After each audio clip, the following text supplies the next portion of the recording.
क्या आप सभी ने कभी ये गौर किया है कि जुमा की नमाज होती है, संडे का मास होता है, मगर हिंदुओं के पास क्या है? जुमा के दिन मुस्लिम लोग पूरे देश भर में मस्जिदों में जाकर नमाज पढ़ते हैं। क्रिश्चियन लोग हर संडे को अपनी फैमिली को लेकर चर्च में जाकर मास करते हैं। हिंदू क्या करता है? किसी ने गौर किया है आज तक? और फिर हम शिकायत करते हैं कि हमारे में एकता नहीं है। मुझे कल एक डिस्टर्बिंग चीज देखने को मिली टीवी पर। विश्लेषण करके मुझे बताया गया है, मैंने देखा कि पूरे वर्ल्ड में 190 करोड़ मुस्लिम्स हैं, मुस्लिम राष्ट्रों से मिलाकर। हिंदुस्तान में 100 करोड़ हिंदू हैं, लेकिन वो 190 करोड़ मुस्लिम एक कॉल पर इकट्ठे हो सकते हैं, हो जाते हैं। अगर मैं सिंपल वे से कहूं, एक सीटी मारते ही सब लोग एकजुट हो सकते हैं। क्रिश्चियन लोग मिलकर एक दूसरे से फोर्स बन सकते हैं, लेकिन हिंदुओं का क्या भाई? कोई हिंदुओं के पास में कोई एक ऐसी मैकेनिज्म है जिसके द्वारा पूरे 100 करोड़ हिंदू जाने एक दूसरे को? अरे साहब, नेक्स्ट फ्लैट में कौन रहता है हमें यह भी नहीं पता होता। मुंबई सिटी या हर सिटी की ये बात है। मैं ये कहना चाहता हूं कि हिंदुओं को अगेन मैं वही कहूंगा कि मैं कहना चाहता हूं कि मुझे पता नहीं कि मेरी बात में कितना वजन है, लेकिन मैं पूरे देश के धर्माचार्यों को, मैं देश के पूरे संत समाज के जो बड़े बड़े आसीन पदासीन है, मैं उनको कहना चाहूंगा, आह्वान कीजिए, आप एक दिन मुकर्रर कीजिए, एक दिन फिक्स कीजिए, हफ्ते में एक दिन आप अपना लीजिए। और अगर मुझसे पूछो तो वो मंगलवार आ सकता है, क्योंकि मंगलवार हनुमान का दिन है, हनुमान जी का दिन है। एक दिन मुकर्रर कीजिए, एक दिन फिक्स कीजिए, जिसमें पूरे देश भर के लोग अपने अपने इलाके के मंदिरों में जाकर 1 घंटे के लिए बैठ जाएं। क्या करेंगे आप लोग बैठकर? मुस्लिम लोग नमाज पढ़ते हैं, क्रिश्चियन लोग उनका एक अपना सिस्टम होता है, उनके फादर बोलते हैं। आप लोगों को, हिंदुओं को, कोई सिस्टम बनाने की कोई जरूरत नहीं, कोई आरती नहीं, कोई पूजा नहीं। आप ओमकार नाथ का जाप कीजिए। ओम 1 घंटे तक पूरा, जितने भी लोग, चाहे 50 हो, चाहे 100 हो, चाहे 200 हो, एक साथ मिलकर 1 घंटे तक आप ओंकार नाथ का जाप कीजिए। दूसरा ऑप्शन मैं दे रहा हूं, ओम नमः शिवाय, ओम नमः, इसका पाठ करिए आप 1 घंटे तक, या फिर गायत्री मंत्र का जाप कीजिए।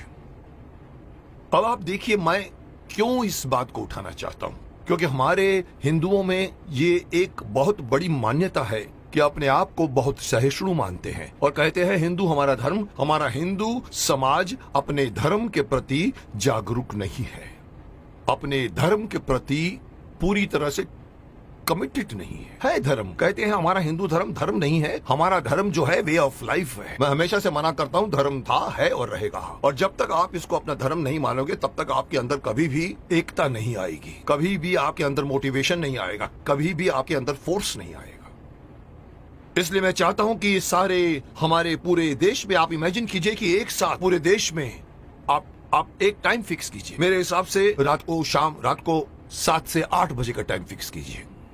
सब लोग अपना अपना काम छोड़कर अपने नजदीक के मंदिर में जाएं, 1 घंटा बैठें और 1 घंटा बैठ के अपनी सभा होगी, जिसका नाम मैं सजेस्ट करना चाहता हूं। हो सकता है नाम इसका मंगल धार्मिक सभा हो सकती है, या मंगल धार्मिक मिलन हो सकता है, या मंगल धार्मिक मिलाप हो सकता है।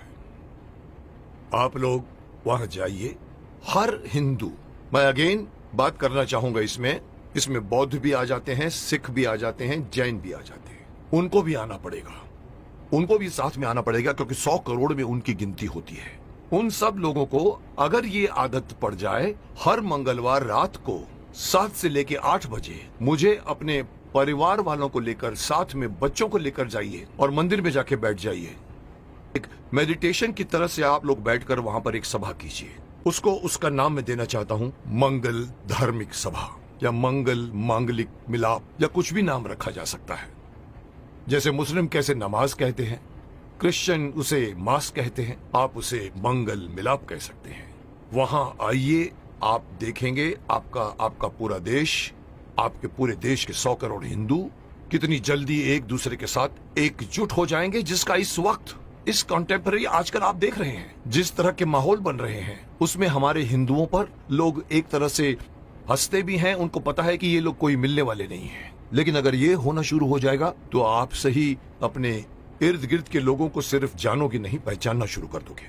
जैसे कि मैंने कहा कि सिटीज में पता भी नहीं होता कि नेक्स्ट फ्लैट में कौन रहता है। इस बहाने आप आइए, बाहर निकल कर आइए, अपनी ड्यूटी मान कर आइए। मैं हर हिंदू को कहना चाहूंगा, और इसके लिए मेरी बात नहीं, मैं बड़े बड़े जो हमारे धार्मिक हमारे जो संत हैं, गुरु हैं, उनको मैं आह्वान करना चाहूंगा कि आइए आगे और अनाउंस कीजिए कि हर मंगलवार को 7 बजे से 8 बजे हर हिंदू को किसी नजदीकी मंदिर में जाकर 1 घंटा बैठकर आपको मेडिटेशन करना पड़ेगा। जो बैठेगा उसको भी फायदा होगा, क्योंकि मेडिटेशन में बहुत ताकत है।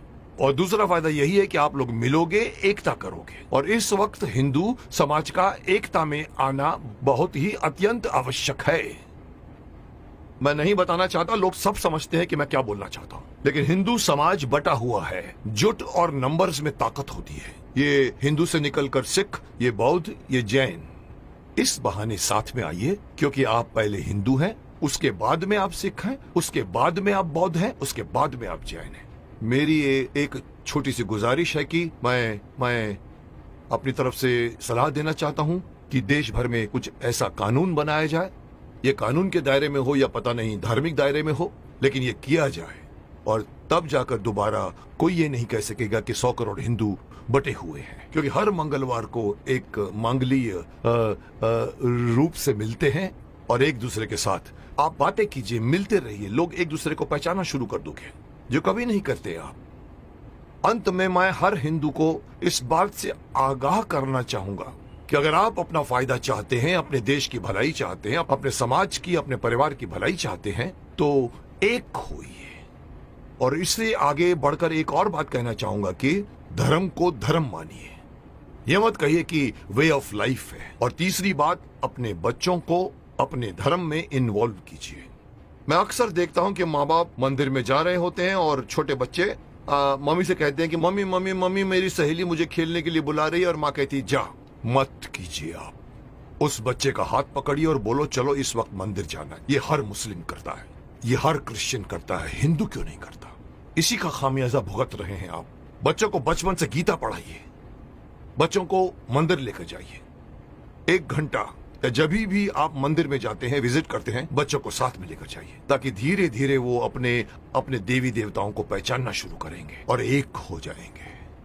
अब कोई मुझसे पूछेगा सर आपकी ये बात क्यों माने हम लोग, आप होते कौन हैं हमें ये बात कहने वाले? तो मैं सिर्फ शक्तिमान का एक डायलॉग आपको बताना चाहूंगा, जिसमें पूछा था कि आप कौन हैं, तो वो कहता है कि ना तो मैं कोई अवतार हूं, ना ही कोई फरिश्ता, बुराई का दुश्मन हूं, सच से है मेरा रिश्ता।